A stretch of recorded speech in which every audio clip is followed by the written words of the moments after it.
Ini adalah tahun kelima sejak manusia menghilang. Jalanan di bumi, semuanya hilang dan tertutupi rumput hijau. Singa dan harimau yang berhasil kabur dari kebun binatang, dan juga badak, berada di dalam kota, di pusat kota. Sekarang menjadi hutan.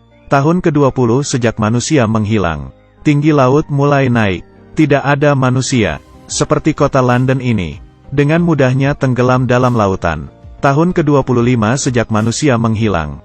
Bangunan kota akan tertutupi tanaman. Tumbuhan akan hidup. Menghilangkan jejak manusia. Tahun ke-50 sejak manusia menghilang. Transportasi yang biasanya di jalan, akan mulai hancur, dan menjadi sampah. Bangunan yang ditinggalkan, menjadi bangunan bersejarah. Di tahun ke-100 sejak manusia menghilang, yang bersama dengan manusia selama 125 tahun. Jembatan Brooklyn, setelah manusia menghilang, 100 tahun pun tidak bisa bertahan. Tali mulai putus, dan jembatannya mulai rusak. Pada akhirnya roboh. Semuanya menjadi peninggalan. Bangunan-bangunan roboh, dan buku-buku dalam perpustakaan. Semuanya juga menjadi abu. Dan itu semua kita kira peradaban ukiran batu, yang kita tinggalkan. 150 tahun sejak manusia menghilang.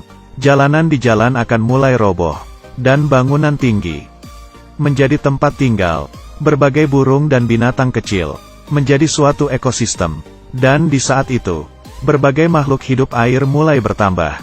Tidak ada populasi yang diakibatkan manusia, membuat perkembangan makhluk hidup semakin cepat. Dengan hanya 150 tahun, peradaban diturunkan dari generasi ke generasi.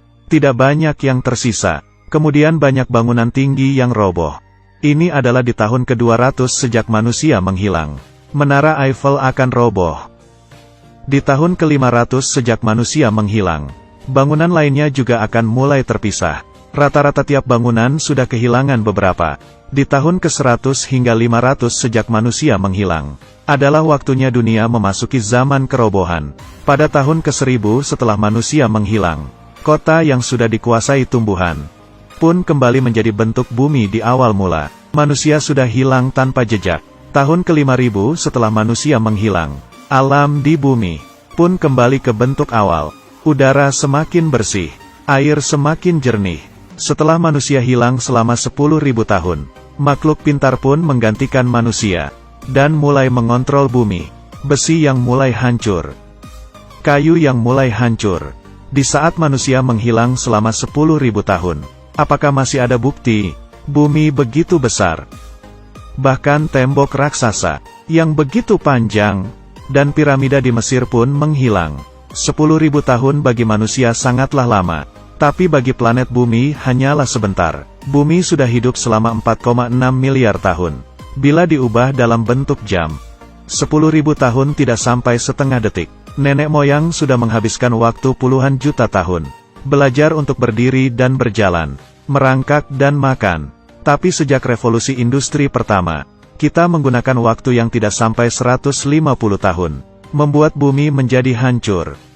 Bumi hidup sebelum manusia muncul, dan setelah manusia hilang pun bumi bisa memiliki hidup baru lagi. Bila manusia benaran hilang, bumi akan menjadi semakin baik, tapi manusia tidak bisa meninggalkan bumi.